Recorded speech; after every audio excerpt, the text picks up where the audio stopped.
ఎవరు పోలేదు. ఈరోజు తెలంగాణలో కాంగ్రెస్ పార్టీ బలంగా ఉంది.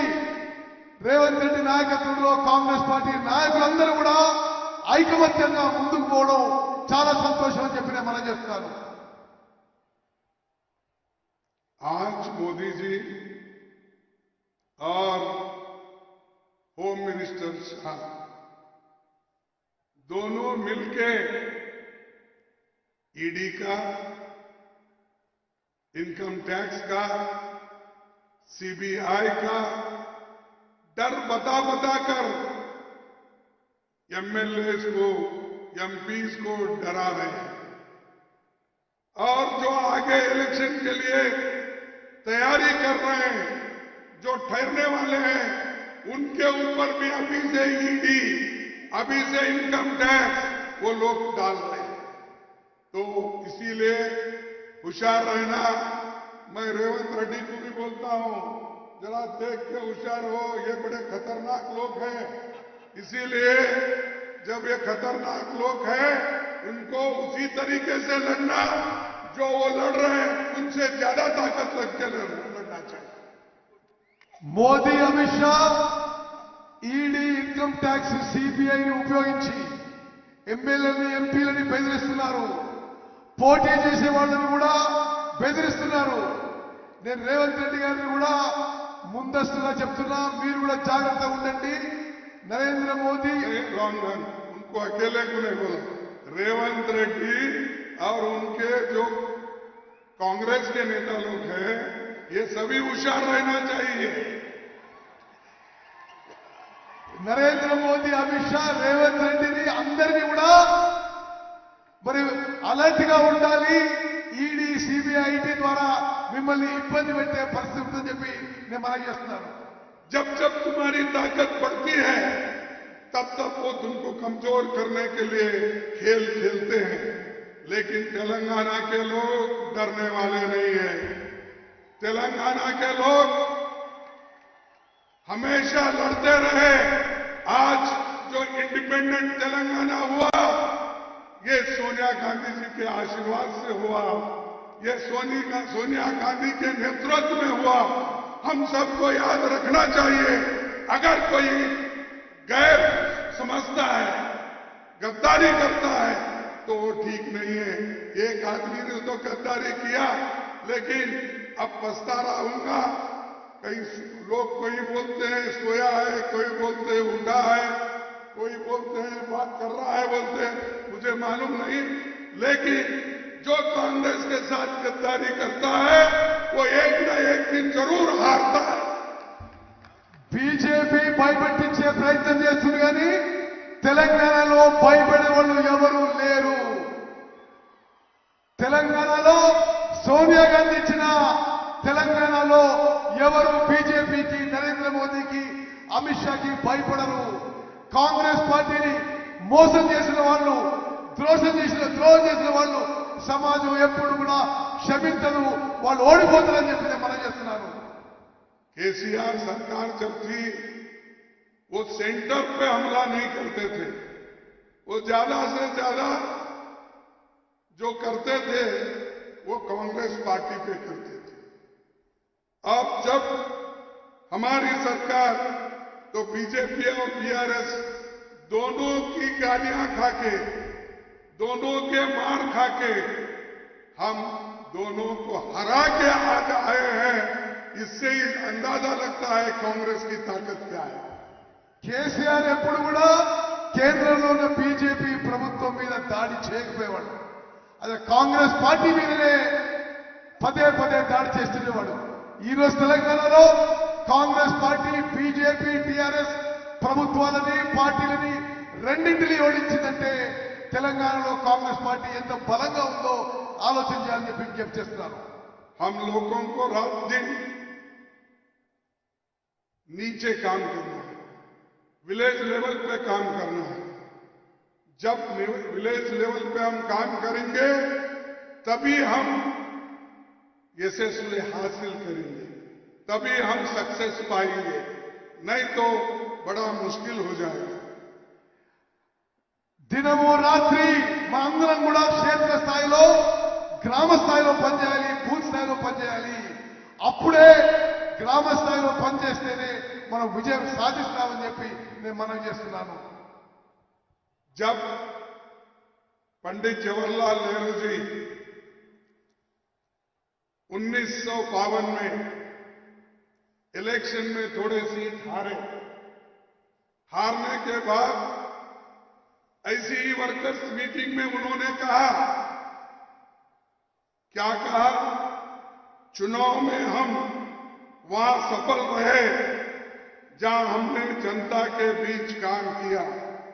फिर एक बार पढ़ता हूं, चुनाव में हम वहां सफल रहे जहां हमने जनता के बीच काम किया, लेकिन वहां फेल रहे जहां हमने केवल पब्लिक मीटिंग्स की। జవహర్లాల్ నెహ్రూ గారు ఒకసారి కొన్ని ఎన్నికల్లో కొన్ని సీట్లు ఓడిపోయినప్పుడు స్పష్టంగా చెప్పిండు, ఎక్కడైతే ప్రజల మధ్య ఉండి పని చేసినవో అక్కడ గెలిచినము, ఎక్కడైతే కేవలం పబ్లిక్ మీటింగ్స్ పెట్టినమో అక్కడ ఓడిపోయినము అని చెప్పి నెహ్రూ గారు చెప్పిన విషయం గుర్తు చేస్తున్నాను. अगर हम जनता के साथ नहीं घुल मिले, उनके बीच काम न करें, तो हम उसका भरोसा जीत लेने की आशा नहीं कर सकते.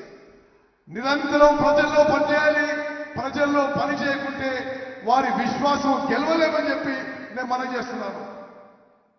इसीलिए मैं बोल रहा हूं, जो बूथ लेवल के लोग हैं, जो विलेज लेवल के लोग हैं, पंचायत के कार्यकर्ता है और यहां स्टेट लेवल के नेता है, सभी को मैं ये बोल रहा हूं, तुम्हारी पूरी शक्ति अब पार्लियामेंट इलेक्शन में लगाओ.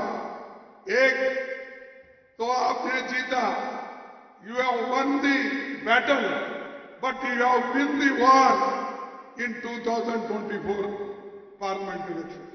బూత్ స్థాయి నుంచి గ్రామ స్థాయి, గ్రామ పంచాయతీ స్థాయి, రాష్ట్ర స్థాయి నాయకులకి నేను విజ్ఞప్తి చేస్తున్నాను, మీరు కష్టపడి పనిచేయాలి, పార్లమెంట్ ఎన్నికల్లో గెలుపు కోసం పనిచేయాలి. 2023లో మీరు బ్యాటిల్ గెలిచారు, ఇప్పుడు 2024లో కూడా యుద్ధం గెలవాలని చెప్పి మీకు విజ్ఞప్తి చేస్తున్నాను. हमारे मोदी जी डेमोक्रेसी के बारे में बहुत बोलते हैं, वक्त आया तो क्या कहा उन्होंने, लोकतंत्र को मजबूत करना है. ठीक है जी, मजबूत करने के लिए तो हमने संविधान लिखा है, मजबूत करने के लिए पंडित जवाहरलाल नेहरू जी ने डेमोक्रेसी की नींव डाली है.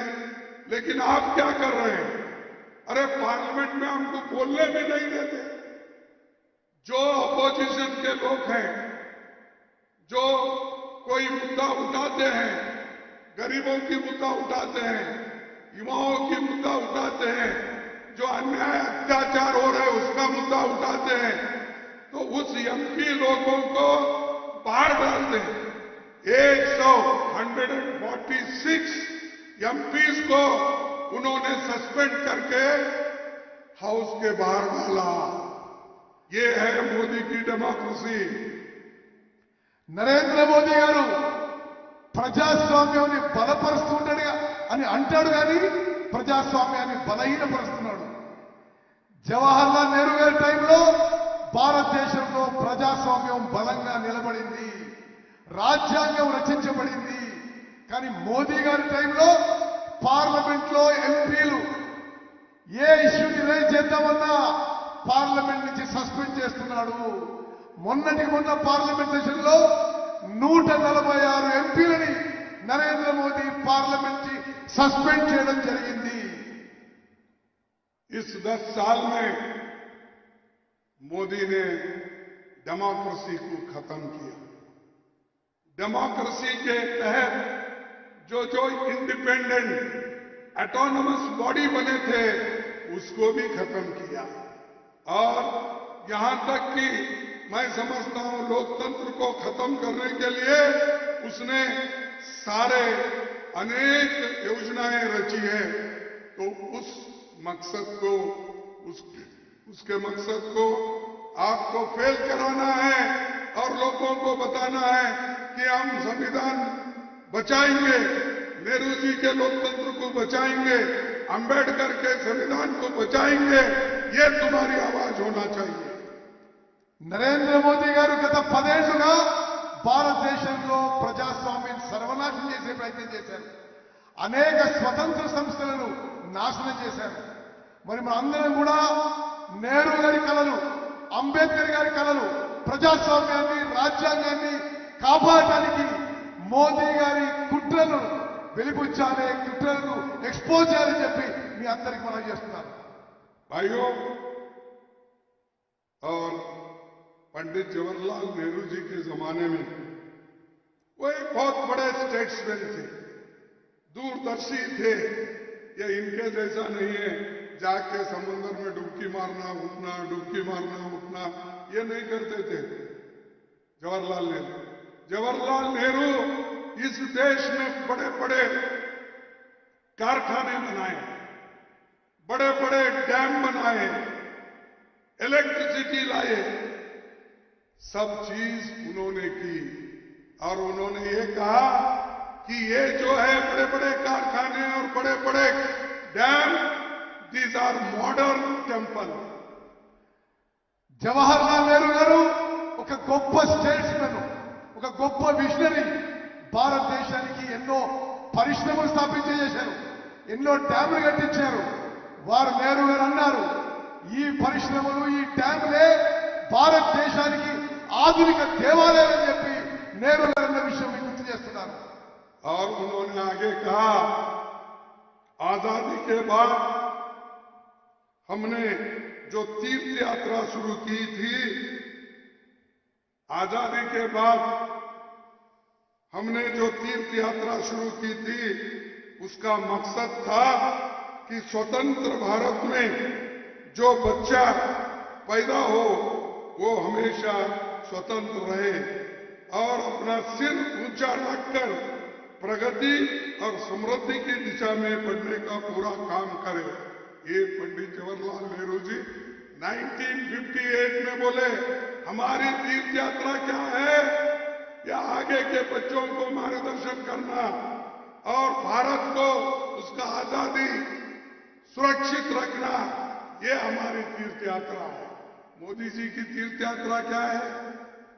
अब देखिए, गरीबों के तरफ कभी देखता नहीं, सबको दूर से दर्शन, सेलेक्टिवली। आप बेचारा परसों बहुत कोशिश करके अपनी, ये क्या करते हैं आप बोलते हैं टीवी में, बहुत प्रचार, रोज पेपर में वही, सब जगह वही था, लेकिन अपने मिनिस्टर को आने नहीं दिया, बड़े नेताओं को आने नहीं दिया। वो अद्वानी जो राम जन्मभूमि के लिए लड़े, उनको आने नहीं दिया, जोशी को आने नहीं दिया, उनको सब बोला तुम दूर रहो, मैं अकेला ही गर्भगुड़ी में चले जाता हूं। నెహ్రూ గారు 1958లో అన్నారు, ఇదొక తీర్థయాత్ర. తీర్థయాత్ర అంటే ఈ దేశంలో పుట్టిన ప్రతి పిల్లవాడు ఒక మంచి జీవితం, ఒక ప్రశాంతమైన జీవితం, ఒక ప్రగతిశీల దేశంలో ఎదగాలని. నరేంద్ర మోదీ ఏంటిది? అంతా పబ్లిసిటీ, ప్రొపగాండా. మొన్న మీరు చూసిన ప్రోగ్రాంలో నరేంద్ర మోదీ ఈ రామ జన్మభూమి ప్రోగ్రాంలో ఎల్కే అద్వానీ రానియలే, మురళీ మనోహర్ జోషి రానియలే, ఎవరు మంత్రులు రానియలే. తను తప్పితే ఇంక ఎవరూ లేకుండా గర్భగుడిలో పోయిన విషయం మీరందరూ గమనించాలని చెప్పి నేను విజ్ఞప్తి చేస్తున్నాను. भाइयों, इन्होंने बीजेपी पार्टी सिर्फ इलेक्शन के लिए देखती है। बीजेपी पार्टी आगे कहीं से चुन के आना ये कोशिश करती है। मोदी जी ने तो यही कर रहे हैं। कभी मणिपुर में जाके देखा कि वहां क्या हो रहा है? हजारों लोग मर रहे हैं, भूखे हैं, उनके घर बर्बाद हो गए, लेकिन मोदी जी वहां पर नहीं गए। क्यों नहीं गए? आप पूरा हिंदुस्तान में कहां समुद्र है वो डूबते वहां जाते हैं, कहाँ नदी है वहां जाते हो, कहाँ भगवान के हर मंदिर में माथा टेक कर उधर चले जाते हो। अरे तुम्हारे को जो इलेक्शन में लोग जो चुनाव में जिताए वो इसलिए जिताए कि वो भूखे हैं उनको रोटी दो, जो काम नहीं है काम दो, जो बच्चे पढ़ने के लिए उनके पास कोई साधन नहीं वो साधन दो। अरे भाई इसके लिए तुमको चुन के लाए, ये तो हमारी आस्था है। भगवान हर एक के घर में, हर एक कितना छोटा भी अगर घर है तो देवल में तो भगवान रखते हैं, पूजा करते हैं, और तुम वो पूजा कर रहे सो भी बताते। देश का इतना पैसा बर्बाद हुआ मोदी के पब्लिसिटी में, वो उसका पैसा नहीं हमारे मेहनत का पैसा है। क्या उन्होंने लाया? नहीं। क्या फिर भी बोलते हैं चल लोग, मेरे को ताजुब होता है। अरे बहुत कुछ किया, क्या किया बताइए आप।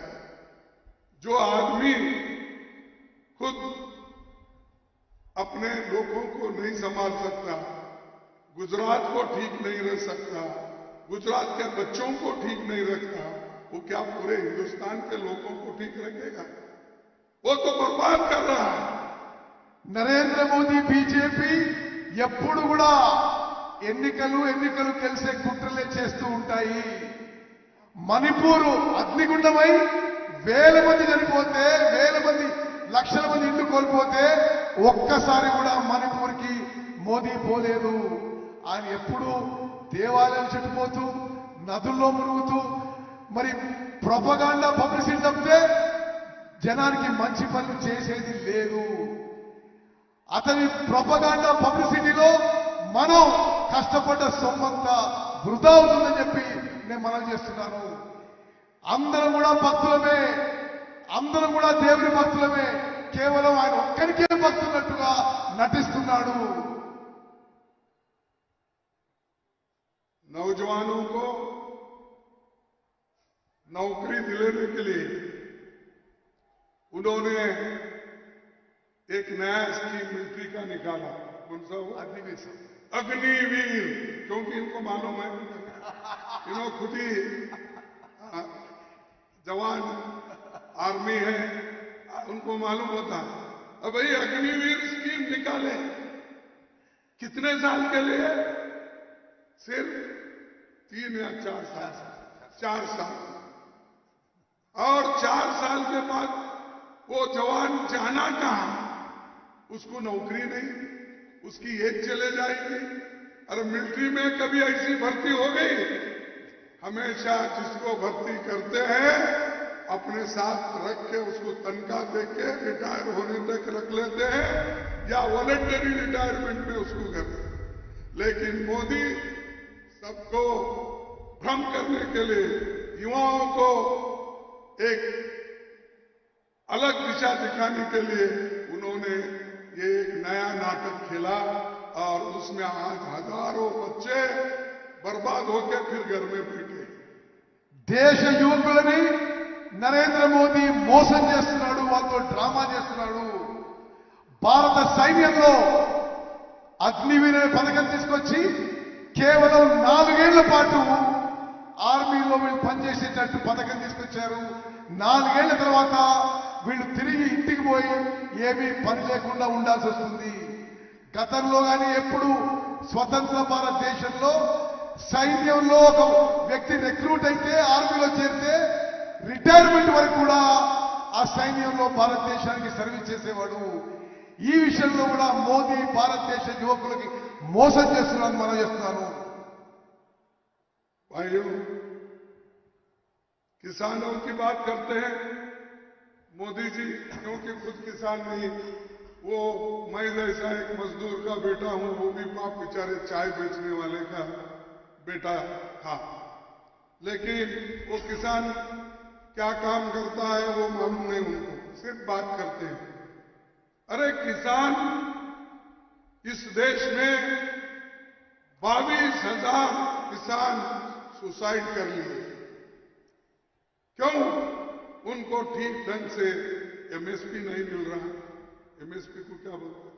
एमएसपी नहीं मिल रहा है और हाँ तो इसीलिए इतना सब होते हुए भी मेरे किसान भाई 3 काले कानून उन्होंने लाया किसानों के खिलाफ।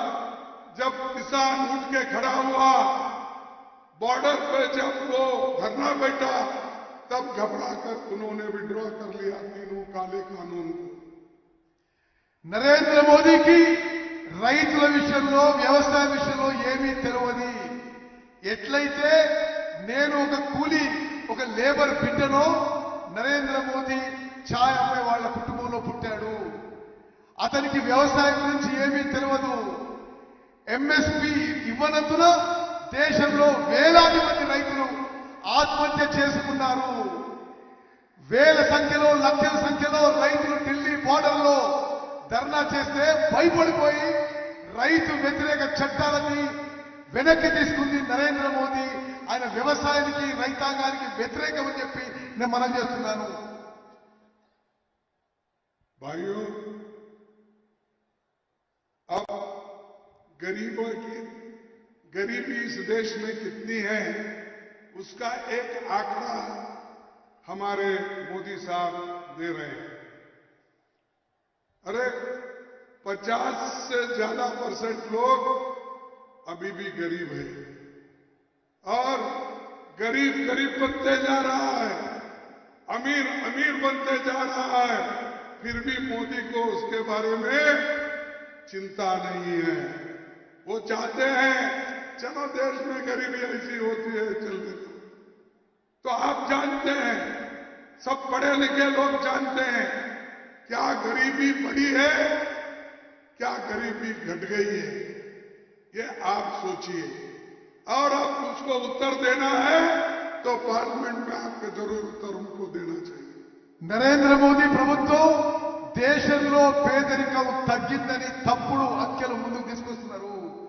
దేశంలో పేదరికం పెరిగింది, నిరుపేదలు మరింత పేదవాళ్ళు అవుతున్నారు, ధనవంతులు మరింత ధనవంతులు అవుతున్నారు. ఈ తప్పుడు అంకెలతో నరేంద్ర మోదీ దేశాన్ని మోసం చేసే ప్రయత్నం చేస్తున్నారు. 50% కంటే ఎక్కువ దేశంలో నిరుపేదలు ఉన్నారు. పార్లమెంట్ ఎన్నికల్లో మీరు నరేంద్ర మోదీకి సరి అయిన జవాబు చెప్పాలని చెప్పి విజ్ఞప్తి చేస్తున్నారు. मोदी जी और उनकी सरकार पिछले 10 सालों में 55 लाख करोड़ से बढ़कर 155 लाख करोड़ खर्चा किया है। पहले था सिर्फ 55 लाख करोड़, लेकिन इन्होंने 10 साल में 155 लाख करोड़। और वो कहते हैं कि देश पे कोई कर्जा नहीं, देश को हम अच्छा बनाए। ये इनकी हालत मोदी जी की और बीआरएस की हालत, जो पहले 60,000 था, अब क्या है 1,60,000 कर्जा बैठा है। 1,60,000 का 55 लाख 55,000 155 55 तो ये इनकी हालत। और इनके शरण में जाने वाले हैं, उनकी हालत 10 साल में 55 लाख करोड़ से बढ़कर 155 लाख करोड़।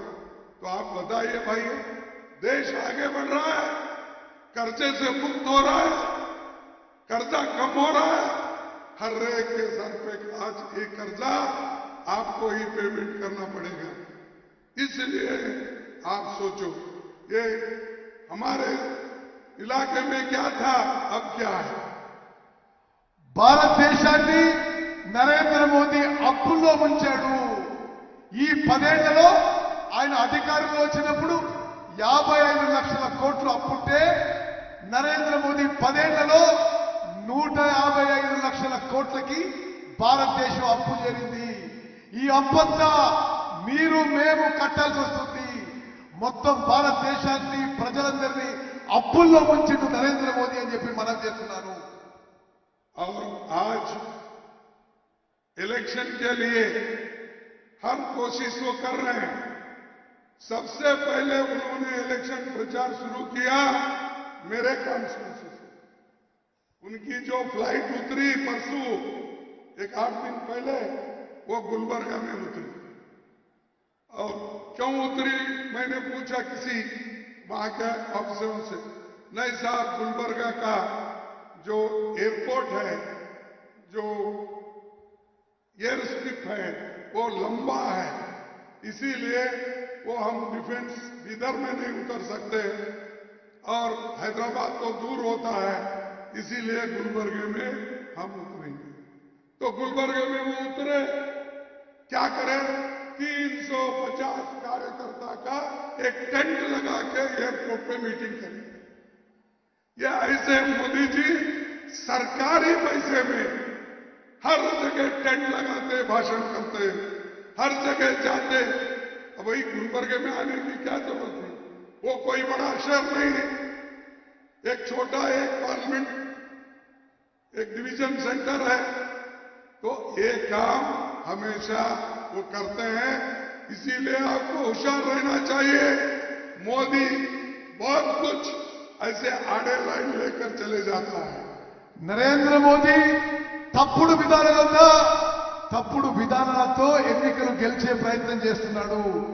ఈ మధ్యనే వారం రోజుల క్రితం గుల్బర్గా ఎయిర్పోర్ట్ లో ప్రభుత్వ ఖర్చుతో ప్రభుత్వ విమానంలో ల్యాండ్ అయి కేవలం 350 మందితో ఎయిర్పోర్ట్ లో షామియానా వేసి మీటింగ్ పెట్టాడు.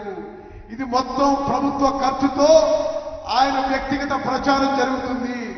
మనందరం కూడా నరేంద్ర మోదీ ప్రచారంపై అప్రమత్తంగా ఉండాలని చెప్పి విజ్ఞప్తి చేస్తున్నాను. अंत में मैं ये कहूंगा, बूथ लेवल एजेंट्स मजबूती के साथ काम करना है। इसके लिए आपको रेवंत रेड्डी जी बताएंगे, वो खुद भी करेंगे, उनके मिनिस्टर्स करेंगे, उनके लोग करेंगे। और उन्होंने जो आप लोगों को बताएंगे, वो आप उसके बारे में चिंतित होकर आप काम करिए। और दूसरा, 28 पार्टियां मिलके हम लोगों को काम करना है। 28 पार्टी एकजुट होकर बीजेपी के खिलाफ हम लड़ रहे हैं, सभी लोग एक हो गए हैं। इस बार मोदी जी को हम लेसन सिखाएंगे, बीजेपी हटेगी और इंडिया पार्टी आएगी। బూత్ లెవెల్ ఏజెంట్స్ మీ అందరికీ విజ్ఞప్తి చేస్తున్నా, కష్టపడి పనిచేయండి, పార్లమెంట్ ఎన్నికల్లో గెలిపియాలి. రేవంత్ రెడ్డి గారు వారి మంత్రులందరూ కూడా మీకు సూచనలు ఇస్తారు. అందరూ కష్టపడి పార్లమెంట్ ఎన్నికల్లో గెలిపియాలి. ఇప్పుడు 28 పార్టీలతో ఇండియా అలయన్స్ ఏర్పాటు చేసిన బీజేపీని ఓడించి కేంద్రంలో ఇండియా అలయన్స్ అధికారంలోకి వస్తామని చెప్పి నేను మనవి చేస్తున్నాను. आखिरी में मैं एक स्लोगन देता हूं, आप उसी ढंग से आवाज उठाइए। जय हिंद, जय हिंद। अरे क्या भाई, तुम नए नए जोश में सरकार हमारी आई है, क्या जोश कम हो गया क्या? जय हिंद, जय हिंद, जय कांग्रेस, जय कांग्रेस, जय कांग्रेस। आप सबको धन्यवाद, थैंक यू। आप सबका मैं फिर एक बार अभिनंदन करता हूं।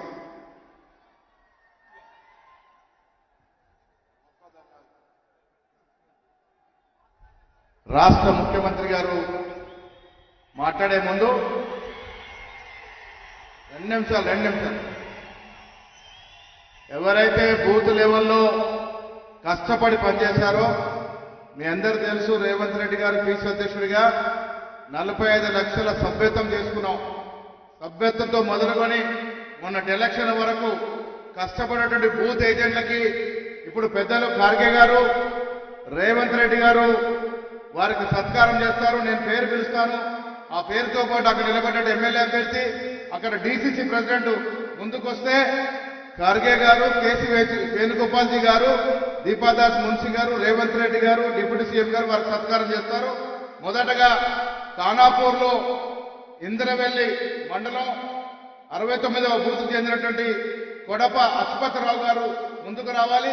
వారితో పాటు అక్కడ ఎమ్మెల్యే ఎడమ బుద్ధు గారు, డీసీసీ ప్రెసిడెంట్ గారు మీరు ముందుకు రావాలి. ఆ ముగ్గురు మాత్రం ముందుకు రండి దయచేసి.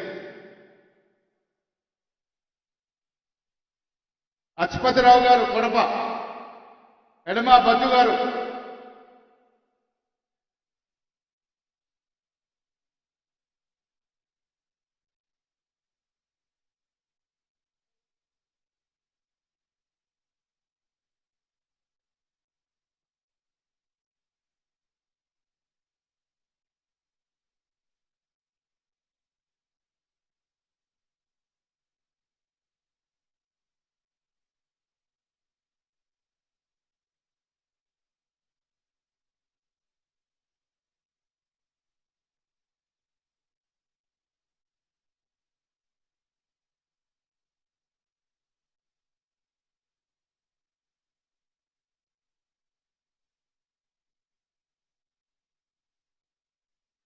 ఖమ్మం పార్లమెంట్లో మధిర నియోజకవర్గం వంగూరు రమేష్ గారు, వారితో పాటు గారు మధిర ఎమ్మెల్యే డిప్యూటీ ముఖ్యమంత్రి గారు, అక్కడ డీసీసీ ప్రెసిడెంట్ గారు ముందుకు రావాల్సిందిగా కోరుతా ఉన్నాం.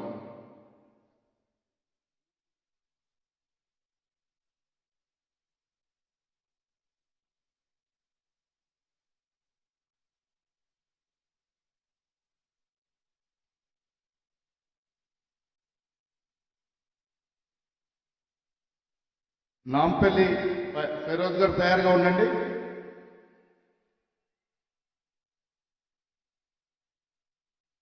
నాంపల్లి తర్వాత రామగుండం,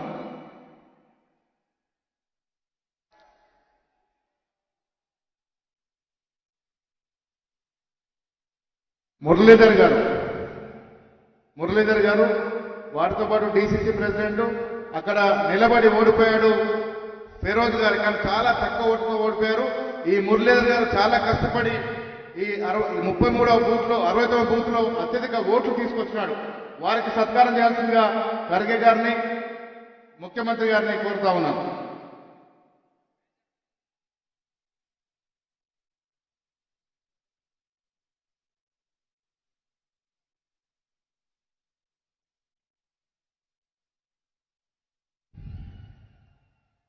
తర్వాత రామగుండానికి చెందిన అసిఫ్ గారు, రామగుండ ఎమ్మెల్యే గారు, అక్కడ డీసీసీ ప్రెసిడెంట్ వారే కాబట్టి వారిని రావాల్సిందిగా కోరుతా ఉన్నాం.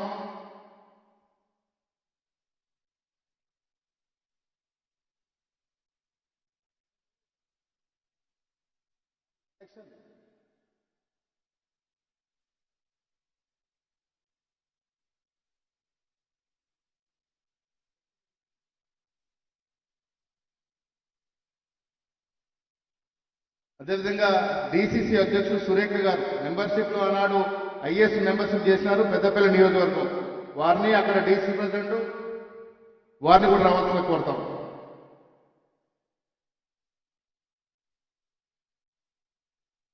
సురేఖ గారు మెంబర్షిప్ ఆ రోజు ఐఏఎస్ గా చేసినారు.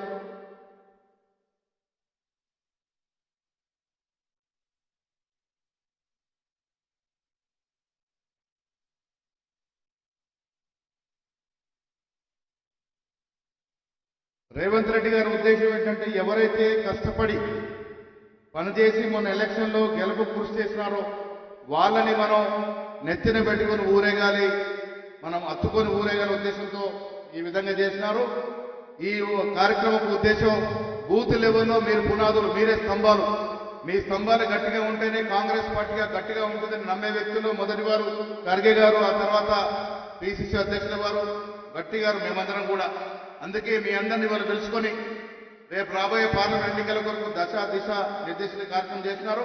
బూత్ లెవెల్లో ఎవరైతే కష్టపడి పనిచేస్తారో రేపు వచ్చే రోజుల్లో మీ అందరూ కూడా సంపూర్ణమైన సహకారం ప్రభుత్వ తరఫున, పిసిసి అధ్యక్షుల వారి తరఫున, ముఖ్యమంత్రి గారి తరఫున ఉంటుందని చెప్పడానికి ఈ కొద్ది మందికి మేము సత్కారం చేశాం.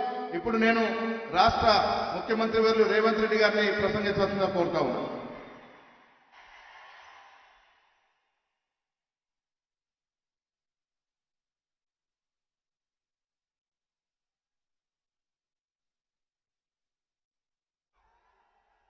తెలంగాణ రాష్ట్ర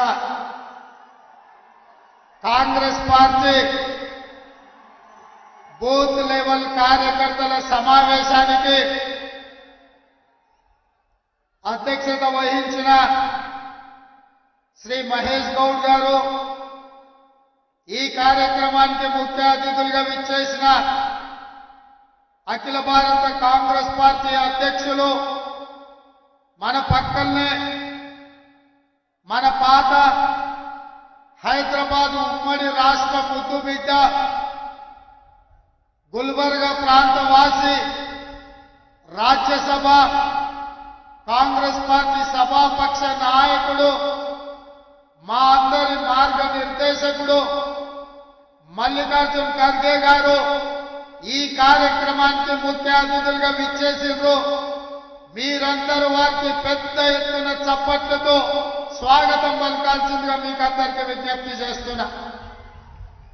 అదేవిధంగా ఈ కార్యక్రమంలో జాతీయ ప్రధాన కార్యదర్శి కేసీ వేణుగోపాల్ గారు కూడా పర్యవేక్షించడానికి మొన్నటి ఎన్నికలలో ఇందిరమ్మ రాజ్యాన్ని ఏర్పాటు చేయడంలో మమ్మల్ని అందరినీ సమన్వయం చేసి ప్రభుత్వాన్ని ఏర్పాటు చేయడానికి తన కృషి చేసి ఈ రోజు కూడా ఈ వేదిక మీద కేసీ వేణుగోపాల్ గారు ఉన్నారు. వారికి కూడా మీ అందరి తరఫున నేను స్వాగతం పలుకుతున్నాను.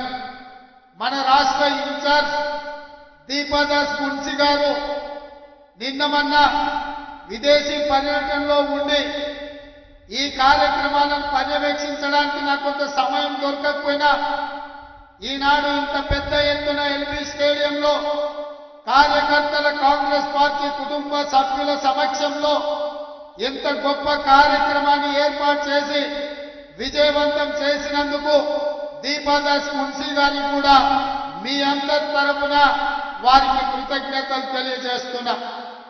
అదేవిధంగా కాంగ్రెస్ పార్టీ కార్యనిర్వాహక అధ్యక్షులు, ఉపాధ్యక్షులు, జాతీయ కార్యదర్శులు, సిడబ్ల్యూసి సభ్యులు, రాష్ట్ర మంత్రివర్గ మిత్రులు, శాసన సభ్యులు, జిల్లా పార్టీ అధ్యక్షులు, మండల పార్టీ అధ్యక్షులు, గ్రామ కమిటీ అధ్యక్షులు, ప్రాణ సమానులైన బూత్ స్థాయిలో మొన్నటి ఎన్నికల్లో గెలిపించిన కాంగ్రెస్ పార్టీ సైనికులైన మీకందరికీ మనస్ఫూర్తిగా ధన్యవాదాలు, కృతజ్ఞతలు తెలుపుతున్న మిత్రులారా,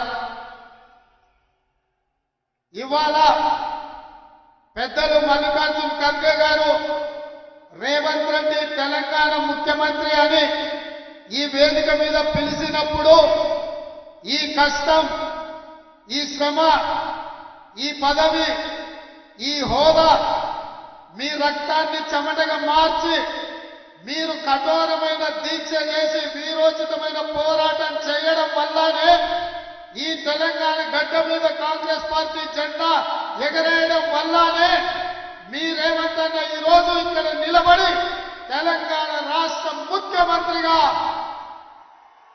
ఈ రోజు గౌరవించబడుతున్నాడంటే మీ అందరి అభిమానం మీరు గుండెల్లో పెట్టి చూసుకొని మీ భుజాల మీద మోసింది కాబట్టి ఈ రోజు ఇంత గొప్ప గౌరవం దక్కింది. మిత్రులారా, ఇవాళ మీకు ఒక మాట గుర్తు చేయదలుచుకున్నా. మన నాయకుడు శ్రీ రాహుల్ గాంధీ గారు కన్యాకుమారి నుంచి కశ్మీర్ వరకు మండు టెండల్లో, మంచు కొండల్లో 150 రోజులు 4000 కిలోమీటర్లు అలు పెరగకుండా ఎంత కష్టం వచ్చినా, తుఫాను వచ్చినా, ఎవరు అడ్డం వచ్చినా ఆగకుండా కన్యాకుమారిలో మొదలుపెట్టిన పాదయాత్ర కశ్మీర్ వరకు కొనసాగించి ప్రపంచం దృష్టిని ఆకర్షించిండు. వారు పాదయాత్ర మొదలుపెట్టిన తర్వాత మొదటి విజయం కర్ణాటకలో కాంగ్రెస్ పార్టీ జెండా ఎగరేసినాం.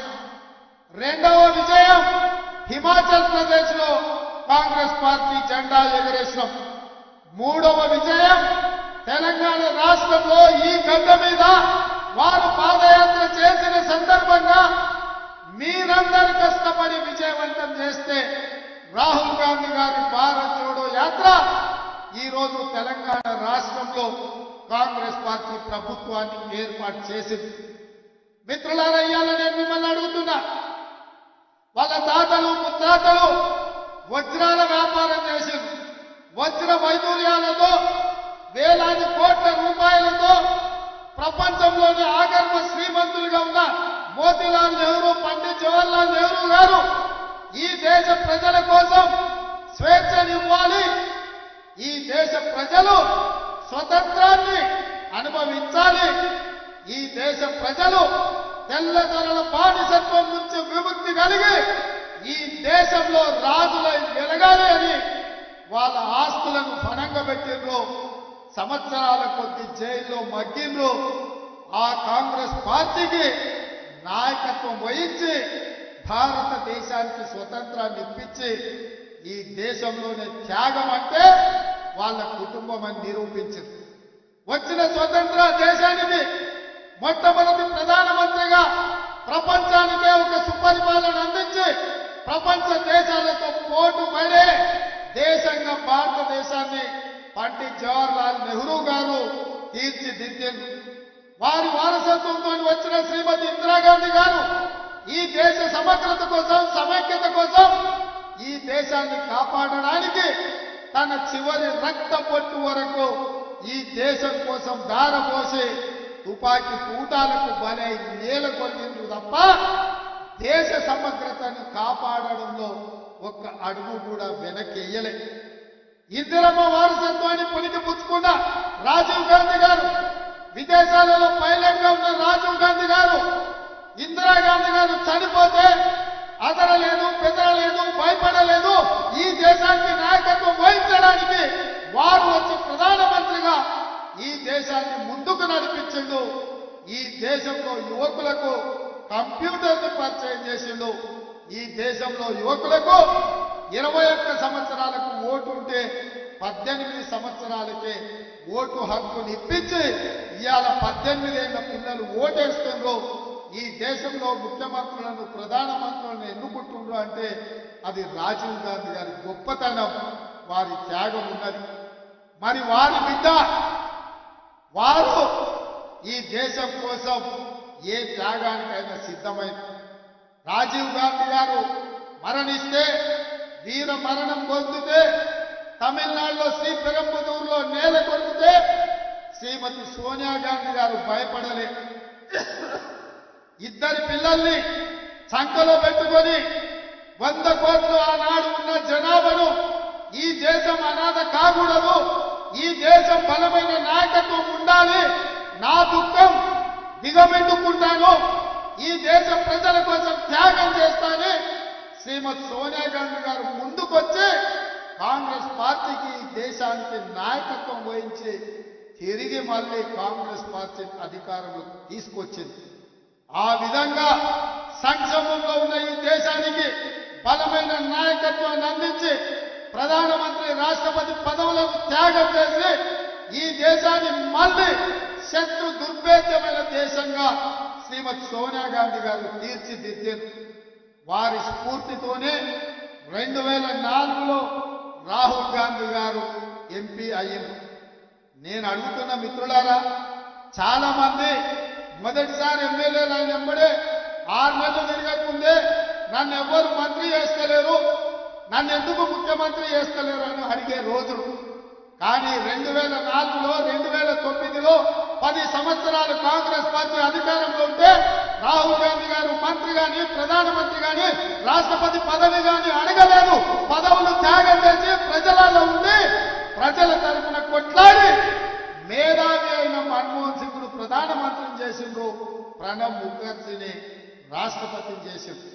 త్యాగం అంటే రాహుల్ గాంధీది, త్యాగం అంటే సోనియా గాంధీది, మరణం అంటే, వీర మరణం అంటే రాజీవ్ గాంధీది.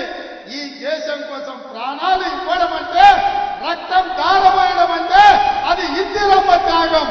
త్యాగం అంటే మేము, త్యాగం అంటే మా నాయకులు. ఈ దేశం కోసం ప్రాణాలు అర్పించిన పార్టీ కాంగ్రెస్ పార్టీ. ఈ దేశానికి స్వతంత్రం ఇచ్చిన పార్టీ కాంగ్రెస్ పార్టీ. 4 కోట్ల తెలంగాణ ప్రజలకు తెలంగాణ ఇచ్చిన పార్టీ కాంగ్రెస్ పార్టీ.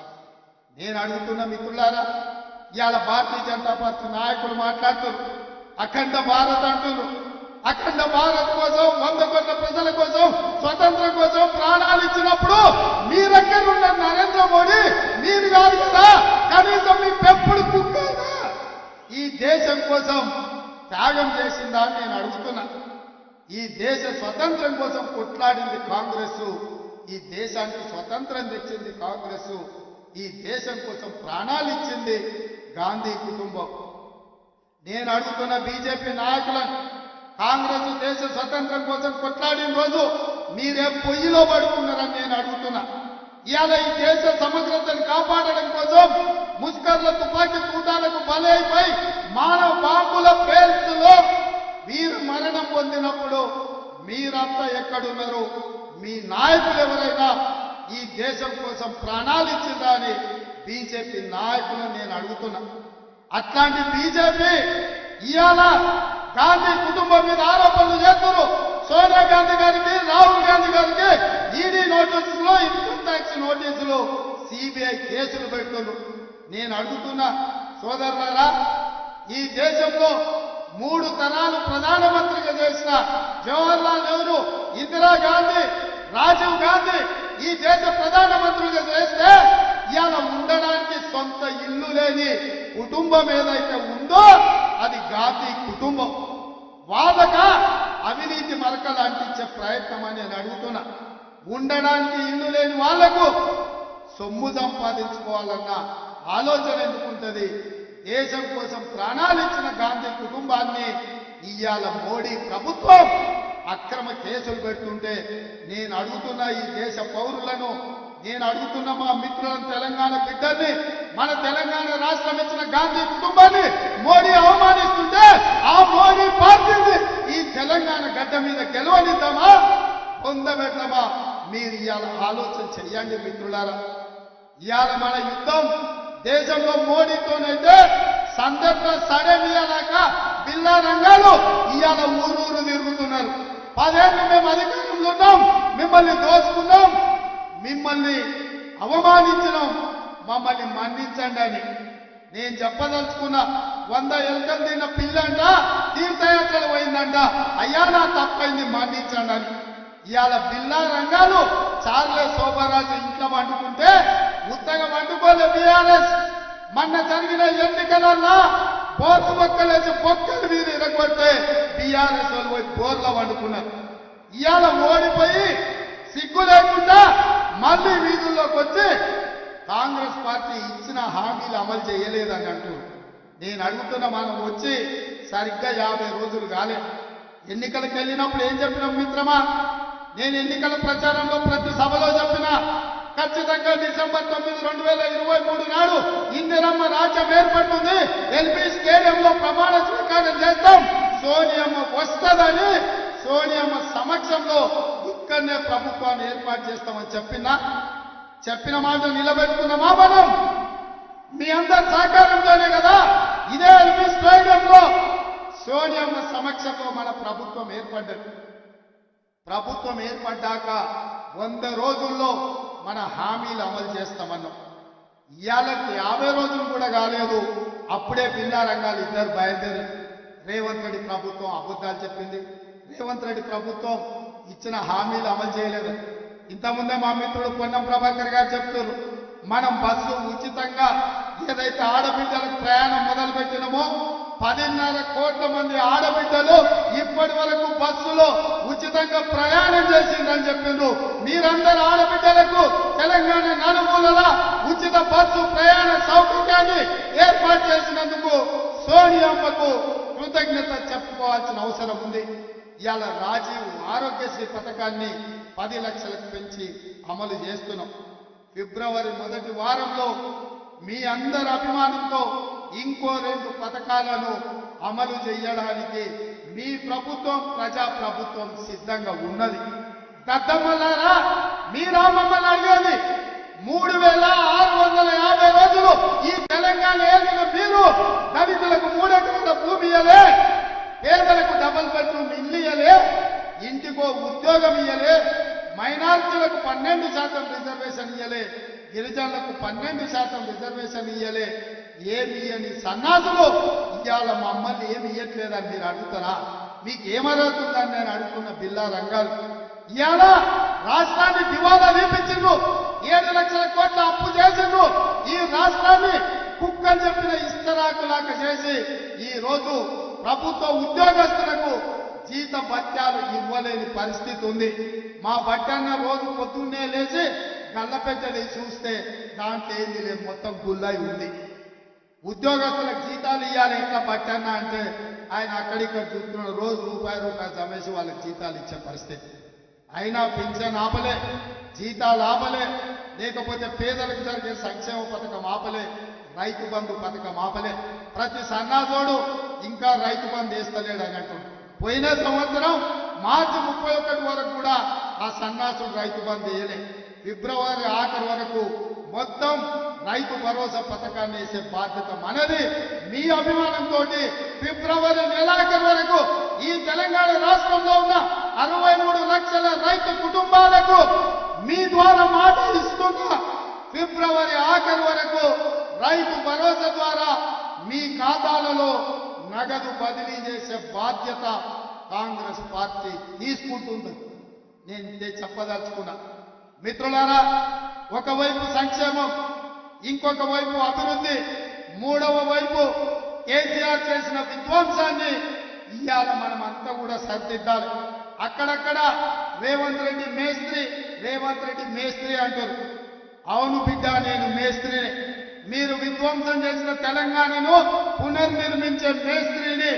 మీరు నిరుద్యోగ యువకుల జీవితాలతో చెలగాటమాడిండ్రు కదా, అందుకే 30 లక్షల మంది తెలంగాణ నిరుద్యోగ యువకుల భవిష్యత్తును తీర్చిదిద్దే మేస్త్రిని తెలంగాణ పబ్లిక్ సర్వీస్ కమిషన్ కి ఇవాళ చైర్మన్లను, సభ్యులను గవర్నర్ గారు అనుమతించారు. ఇవాళ నుంచి వాళ్ళ జీవితాలను పునర్నిర్మించే మేస్త్రిని. ఇదే కాదు బిడ్డ, కాస్కో మిమ్మల్ని 100 మీటర్ల గోతి నుంచి పాతి పట్టి మీకు గోరీ కట్టే మేస్త్రిని, మిమ్మల్ని గోరీ కట్టే మేస్త్రిని నేనే బిడ్డ. ఈ నెల చివరికి ఇంద్రవల్లిలో ఆదిలాబాద్ జిల్లాలో వస్తున్న కాసుకోండి బిడ్డలారా, మీకు గోరీ కట్టం. మా వెడమ బొత్తు ఖానాపూర్ ఎమ్మెల్యే ఇందిరమ్మ ఇల్లు ఎక్కడున్నాడు, ఎడమ బొత్తు మన ఖానాపూర్ ఎమ్మెల్యే. ఇతను ఆనాడు ఇందిరమ్మ ఇల్లు ఇచ్చిన ఏకైక రూమ్ లో ఉండే ఒక ఆదివాసి బిడ్డ. ఇందిరమ్మ ఇల్లు తప్ప ఎడమ బొత్తు దగ్గర ఏమీ లేదు. కానీ మీ అభిమానం, మల్లికార్జున ఖర్గే గారి ఆశీర్వాదం, కాంగ్రెస్ పార్టీ బీఫాము ఉంటే గుండెల నిండా గాలి పీల్చుకొని సోనియమ్మ బొమ్మను గుండెల్లో పెట్టుకొని పోతే అక్కడి బిడ్డలు ఆశీర్వదించారు. ఇవాళ ఎమ్మెల్యే అయ్యిండు. కాంగ్రెస్ పార్టీ ఇందిరమ్మ ఇంట్లుండే బిడ్డను కూడా ఇవాళ ఎమ్మెల్యే చేసింది. నేను అడుగుతున్నా, సన్నాసి సోయిలేని కేసీఆర్ ఎవరినిరా నువ్వు రాజ్యసభ చేసింది? పార్థసారథి రెడ్డి కరోనా సమయంలో 1000 కోట్లు దోసుకున్నాం, రాజ్యసభ చేసినావు. రవిచంద్రాన్ని ఇంకొక ఆయన చేసినావు, గ్రానైట్ వ్యాపారం. దామోదర్ రావు అని ఇంకో ఉన్నావు, రాజ్యసభ చేసినావు. తెలంగాణ రాష్ట్రాన్ని దోసుకున్నావు. ఒక్కనన్నా ఇట్లాంటి ఎమ్మెల్యే చేసినావు అని నేను అడుగుతున్నా. ఇవాళ 64 మందిలో ఇట్లాంటి వాళ్ళు 20 మంది ఉన్నారు. పేదోళ్ళ బిడ్డలు, దళితుల బిడ్డలు, గిరిజనుల బిడ్డలు, ఆదివాసీల బిడ్డలు, బలహీన వర్గాల బిడ్డలు ఇవాళ ఇందిరమ్మ రాజ్యాన్ని నమ్ముకుంటే మందుల సామెలు ఉండడేమో వేదిక మీద ఒకవేళ ఉంటే. తుంగతుర్తిని మన నల్గొండ జిల్లాలో జేబులో 50,000 రూపాయలు లేవు మందుల సామెలు. తెలంగాణ ఉద్యమంలో ఉన్నాడు ఒక మాదిగ బిడ్డ, 50,000 రూపాయలు జేబులో లేకపోయినా ఇందిరమ్మ రాజ్యంలో మల్లికార్జున ఖర్గే గారు బీఫామ్ ఇస్తే 60,000 ఎంతని మెజార్టీ, 50,000 రూపాయలు లేకపోయినా 52,000 మెజార్టీతోనే ఎమ్మెల్యే. ఎవరి బిడ్డ? పేదోళ్ళ బిడ్డ, మాదిగోళ్ళ బిడ్డ, చెప్పులు కుట్టుకున్న బిడ్డ. ఇవాళ కాంగ్రెస్ పార్టీ 50,000 రూపాయలు లేకపోయినా 52,000 మెజార్టీతో ఎమ్మెల్యే అయింది. వీళ్ళందరూ ఏమన్నా భూస్వాములా? వీళ్ళందరూ ఏమన్నా దోపిడీదారులా?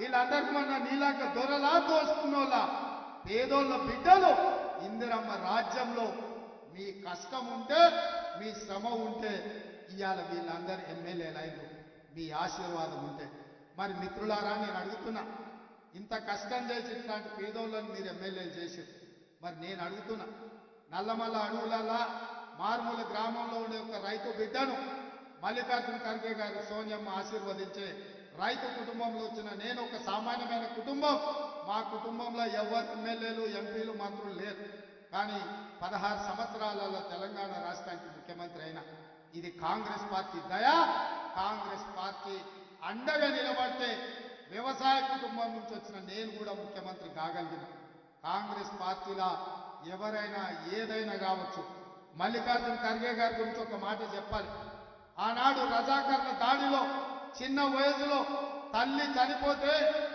తండ్రి కొడుకును భుజం మీద వేసుకొని పక్క ఊరికి పోయి ప్రాణాలు కాపాడుకొని కష్టపడి చదివిస్తే గ్రామ కమిటీ అధ్యక్షుడి నుంచి మండల స్థాయి నుంచి జాతీయ కాంగ్రెస్ పార్టీ అధ్యక్షుడైండు 9 సార్లు ఎమ్మెల్యే అయిండు 2 సార్లు ఎంపీ అయిండు ఒక్కసారి రాజ్యసభ సభ్యుడైండు 56 ఏళ్ల నుంచి మొదటిసారి ఎమ్మెల్యే అయితే 50 ఏళ్ల వరకు ఒక్కరోజు కూడా ఓడిపోకుండా గెలిచిండు ఇవాళ కాంగ్రెస్ పార్టీకి అధ్యక్షుడైండు నిలువెత్తు 6 అడుగుల ఆజానుభావుడు ఇవాళ కాంగ్రెస్ పార్టీకి ఒక దళితుల బిడ్డ మనకు నాయకుడైండు ఎందుకైంది ఇవాళ కాంగ్రెస్ పార్టీ వల్ల అయిందో ఇందిరమ్మ దయ వల్ల అయిందో సోనియమ్మ మద్దతు వల్ల అయిందో ఇది కాంగ్రెస్ పార్టీ అంటే కానీ ఆ కేసీఆర్ పక్కన చూడుంది ఆ పక్కోడు ఈ పక్కోడు జేబులు కొట్టేటోడు చైన్లు ఎత్తుకపోయేటోడు భూములు దొంగతనం చేసేటోడు శాండ్ ల్యాండ్ వైను మైను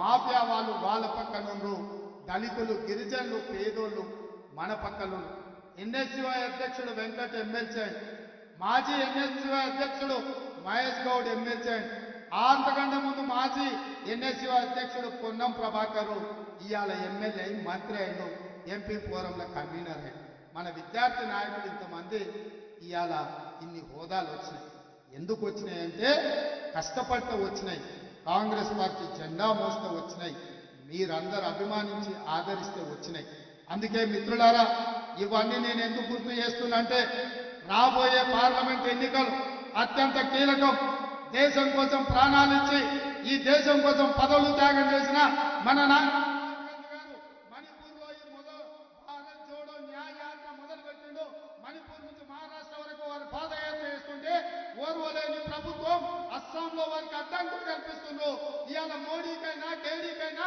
గుణపాఠం చెప్పాలి రాహుల్ గాంధీ గారిని ఈ దేశానికి ప్రధానమంత్రిని చెయ్యడానికి మీరు సిద్ధమా రాహుల్ గాంధీ గారిని ప్రధానమంత్రి చేయడానికి మీరు సిద్ధమా మీరు సిద్ధమైతే మనం తినే తిండిలో మనం పీల్చే గాలిలో మనం వేసే అడుగులో పట్టుదల ఉండాలి పౌరుషం ఉండాలి పోరాటం ఉండాలి రాబోయే ఎన్నికలలో 3 రంగుల జెండాను ఎగరేయాలి ఈ పోరాటంతో మొన్న గోల్కొండ కిలా మీద 3 రంగుల జెండా ఎగరేసినాం ఇవాళ నుంచి రాబోయే పార్లమెంట్ ఎన్నికల వరకు మనం కష్టపడాలి తెలంగాణ రాష్ట్రంలో 17 పార్లమెంట్ ఉంటే కనీసం 14 సీట్లైనా ఈ తెలంగాణ రాష్ట్రం నుంచి గెలిపించాలి అప్పుడే ఢిల్లీలో ఎర్రకోట మీద 3 జెండా ఎగరేస్తాం దానికి మనమందరం కష్టపడాలి అంటే మనమందరం కలిసి పని చేయాలి ఇంతకుముందు కేసీ వేణుగోపాల్ గారు అంటున్నారు ప్రభుత్వం వచ్చినాక కార్యకర్తలు ఎందుకో చల్లగున్నారా ఇంట్లో వండుకుంటూరు ఏంది నీ సంగతి అంటే నిన్నమననే కదా గెలిచారు ఉత్సాహంతో దుక్కులాడి అలసిపోయి ఉన్నట్టున్నారు అంటే అదేం కుదరదు నువ్వు వెళ్ళాల్సిందే ముఖ్యమంత్రిగా ఒక రోజు రాష్ట్రాన్ని నడుపు పిసిసి అధ్యక్షుడిగా ఇంకొక రోజు గ్రామాలు తిరగని వారు నాకు ఆదేశాలు ఇచ్చింది వారి ఆదేశమే శిరోధార్యం వారి ఆదేశాలను తీసుకొని బయలుదేరుతున్న ప్రతి వారంలో రోజు రోజు మీ జిల్లా పర్యటనలు వస్తా 17 పార్లమెంట్లలో సమావేశాలు పెడతా వారంలో 3 రోజులు మళ్ళీ మీ రేవంత్ అన్నగా మీ మధ్యకు వస్తా మీతో ఉంటా మీతో కలిసి నిలబడతా మీతో కలిసి కొట్లాడతా బిల్లా రంగాలను తెలంగాణ సరిహద్దులు దాటే వరకు తరిమి కొట్టడానికి నేను వస్తా. మొన్నటి ఎన్నికల్లో ఓడించినాం. ఈ ఎన్నికల్లో తెలంగాణ సరిహద్దులు దాటే వరకు తరుముతాం. ఈ కార్యక్రమాన్ని వచ్చే వారం నుంచి ఇంద్రవల్లిలో మొదలుపెట్టి వేదిక మీద ఉన్న నాయకులందరికీ ఆదేశాలు ఇస్తున్నా. కిందున్న కార్యకర్తలందరికీ సవినయంగా విజ్ఞప్తి చేస్తున్నా. మన పోరాటంలో ఇప్పుడు ఇంటర్వెల్ మాత్రమే. అసలు సినిమా ముందుంది. ఇంటర్వెల్ అయిపోయింది. ఇంద్రవల్లి నుంచి ఇంటర్వెల్ తర్వాత మళ్ళీ కథ మొదలవుతుంది. ఎవరేందో తేలుద్దాం. బిల్లా రంగాలు చాలా మాట్లాడుతుండ్రు. చార్లెస్ శోభరాజు మాత్రం దుప్పటి కప్పుకొని గోర్ల బొక్కల వన్నీడు. అందుకే నేను అంటున్నా, బిల్లా రంగాలు కాదు, చార్లెస్ శోభరాజు రమ్మని అంటున్నా. మన అంటుండు ఒక ఆయన, మా పులి బయటకు వస్తుందని.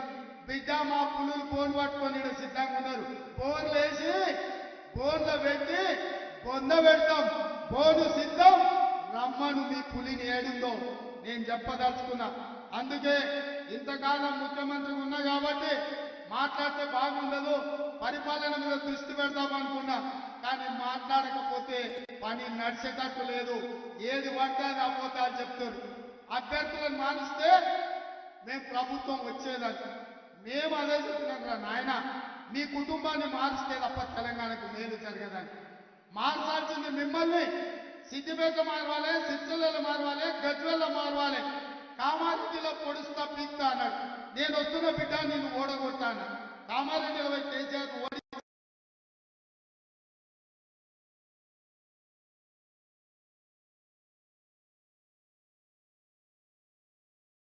రేపటి ఎన్నిక మోడీ వేరు, కేడీ వేరు కాదు, రూపాలు మాత్రమే వేరు. వాళ్ళు ఇద్దరు ఒకటే. నాన్నకి బొమ్మ బొత్సు లాంటి వాళ్ళు. రేపు అప్పితప్ప ఒకటో రెండో కేసీఆర్ గెలిచిన ఢిల్లీకి పోయి మళ్ళీ మోడీకే ఇస్తాడు. ఎందుకంటే మారు పేరగాడు. కేసీఆర్ మీకు తెలుసు కదా, మారు పేరగాడు. ఈడ ఒక రూపంలో జమ చేస్తాడు, ఢిల్లీకి పోయి ఇంకొక రూపంలో అమ్ముకుంటాడు. మోడీ కేసీఆర్ వేరు వేరు కాదు. మోడీ మనిషే, మోడీ తాబేదారే. ఈ కేసీఆర్ ఇవాళ మా క్రిస్టియన్ మైనారిటీ, ముస్లిం మైనారిటీ, తెలంగాణ ఉద్యమకారులకు నేను విజ్ఞప్తి చేస్తున్నా.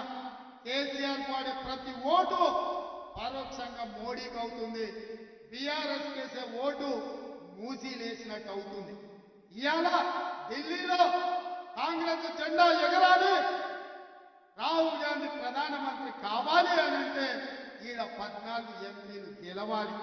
అప్పుడే ఈ దేశంలో మళ్ళీ కాంగ్రెస్ ప్రభుత్వం వస్తుంది. 10 ఏళ్ల నుంచి మోసం చేసిన మోడీని ఓడగొట్టాలి. ఓడగొట్టాలి అంటే మనం అందరం కష్టపడాలి. మరి మనం కష్టపడాలి అని అంటే మీరందరూ సహకరించాలి. మిత్రులారా, సిద్ధమా? సిద్ధమా? సిద్ధమా? మరి మీ అందరి తరఫున కేసీఆర్ కు, హరీష్ కు, కేటీఆర్ కు సవాలు విసురుతున్నా. వచ్చే వారం నుంచి మొదలు పెడతామా? మొదలైనా కేసీఆర్ కాస్కో, నీ ఆట మొదలైంది. కొన ఊపిరితో ఉన్నావు. ఆయుధ కూడా నీ పీక విసికే బాధ్యత, నీ పార్టీని పొందబెట్టే బాధ్యత మా వాళ్ళందరూ తీసుకున్నారు. ఇదే కాదు, మీకందరికీ చెప్తున్నా, మనమిచ్చే 6 గ్యారెంటీలు అమలు చేయడానికి గ్రామంలో 5 మందితోటి ఇందిరమ్మ కమిటీలు వేస్తాం. ఇందిరమ్మ కమిటీలలో మీరు ఉంటారు. ఎవరైతే మన పార్టీకి ఈ రాష్ట్రంలో అండగా నిలబడతారో సంక్షేమ పథకాలు వాళ్ళకు చేర్చాల్సిన బాధ్యత మీదే. అందుకే ఇంత ఓపిక ఈ రోజు వచ్చి ఇక్కడ కూర్చొని ఈ సభను విజయవంతం చేసిన మీకందరికీ మనస్ఫూర్తిగా ధన్యవాదాలు తెలియజేస్తూ సెలవు తీసుకుంటున్నా. జై